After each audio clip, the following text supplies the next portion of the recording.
This is Jordan Tower with JT Newsmaker. Nina Beretta with a new video to My Life. Make sure you go check it out on YouTube in the link below and go to NinaBeretta.net.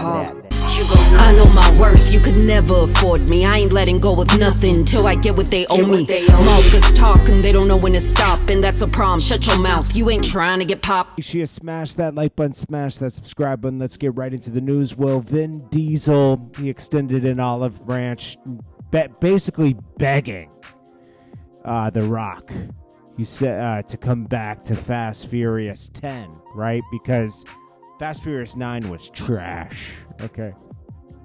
I think they went to space, okay?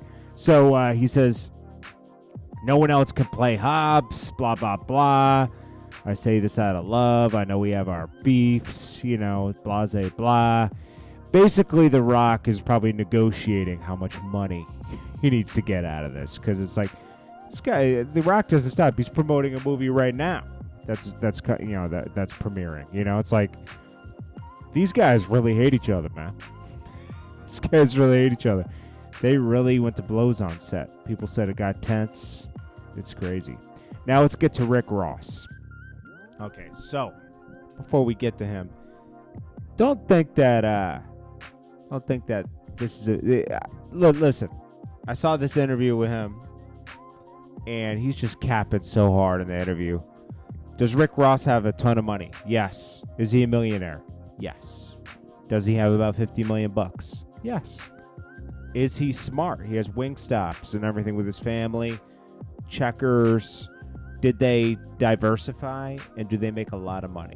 Yes. Court documents say he makes about $600,000 a month, which is a lot of money. Okay? But Rick Ross lies so much. I mean, his whole persona is a lie. As much as I like Rick Ross raps, as much as I like Rick Ross's business stuff, right? He also lies a lot. Like in this interview, I guess he felt he needed to like have shock value. So he was like, yo, I bought $1 million house just to ride by it. No, you didn't. You had 2 houses. You bought the house from at auction from Holyfield, right? He bought that huge mansion from Holyfield in 2014. He already had a mansion in Atlanta. I seen it. I've been to it. Okay, he had a big mansion in Atlanta for sure. Okay, definitely worth about $1 million or something, maybe more. Okay, because he probably bought it. He brought it like at a good time too. So he had a big mansion already, and obviously this is a bigger, way bigger mansion. Now he kept that house, right, and bought this house, and he got this house for a steal. Got it for like $4 million. It says $5 million. It was reported it was 4.7 million at auction. The auction started at 2.something million. Then you know the upkeep probably had to put in another $1 million to like bring the house up to speed. I'm sure there was tons of repairs that had to be done. I'm sure Holyfield let it go into disrepair, and a house is very expensive to upkeep, especially a house of this size with 250 acres. Okay, that was his first lie. His second lie, he said his biggest regret was owning 2 yachts at the same time. Come on, man. That's cap. He said he had an 80-foot yacht and a 100-foot yacht at the same time. We were just moving like that. These yachts are like $2 million each. Plus, parking a yacht is super expensive, okay? They charge you by the foot, and it's super, super expensive. And you need a captain for a yacht, 80 and 100-foot yacht. You need a captain every time you take the yacht out. You need a crew. You can't just take the yacht out. You need a crew of some sort, at least 2 or 3 people to dock it, you know? So it's like, it's not, you could do a lot of damage hitting something with this yacht, right? Not to mention, the upkeep on a boat is crazy. You think a house is crazy? So he said he had 2 $2 million yachts. He always had 2 houses. He had a house in Miami, a house in Atlanta. It's cap. Okay, I'm telling you. Maybe he had a yacht. Maybe he didn't. Maybe he would have showed it off a lot. Okay, if he had a yacht. I think he rented yachts. That's the thing in Miami. You can rent a yacht easily for the day or for a couple days for a couple $1,000. I don't know, man. I don't know why he felt he had to lie about that. His life is already so impressive.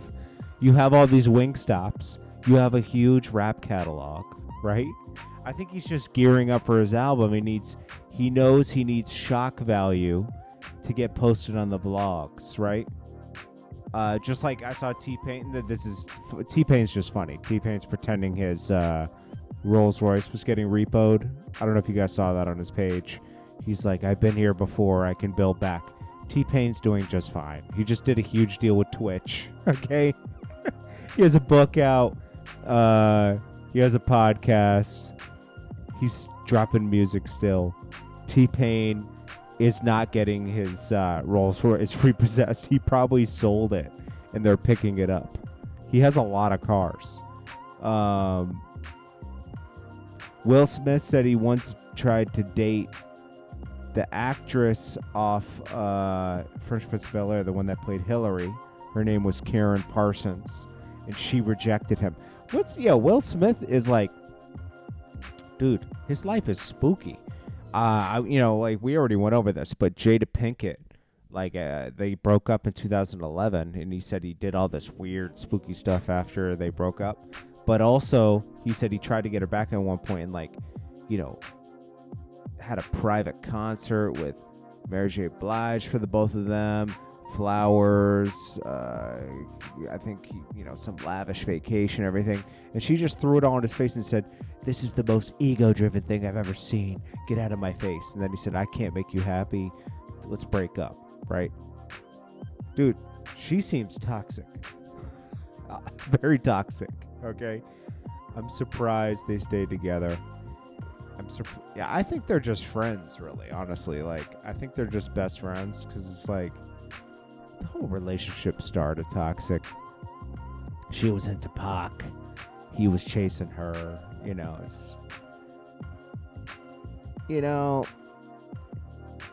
Relationships are hard, man.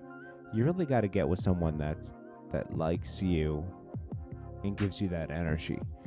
And that's hard to find, where you're like, most of the time you end up chasing something that's unattainable, and that person might give in and go with you, but they're always looking for something that's better, or they're not happy with you. They never were completely happy with you, and that's the spooky thing, where you can get into a bad situation. I've been in bad situations like that. I'm sure you have too. Eminem once tested Kendrick Lamar to see if he had a ghostwriter. He kicked everybody out of the room and made him write a verse, and then he said, okay, you really are the best. I don't know if that's a true story or not. It sounded good. Lil Baby lost one of his artists recently, and his name was Lil Mackie. And this was his last run through the hood. He sent him off right. But, he lost his life. There's footage of it. I'm not going to play that, obviously. But they got into some type of shootout at, a dice game. I don't know what it was. Something off. They're thinking it was something off Instagram. And somebody tracked him down. I don't know. These things get weird. But, send Lil Baby some love. That's sad. Lost his friend. Anyways, guys, it's Jordan Tower with JT News. I'll smash that like button, smash that subscribe button. I appreciate you guys, and I'll check you guys in the next one. Nina Beretta with a new video to buy life. Make sure you go check it out on YouTube in the link below, and go to Nina Beretta. I know my worth, you could never afford me. I ain't letting go of nothing till I get what they owe me. Motherfuckers talk and they don't know when to stop, and that's a problem. Shut your mouth, you ain't trying to get popped.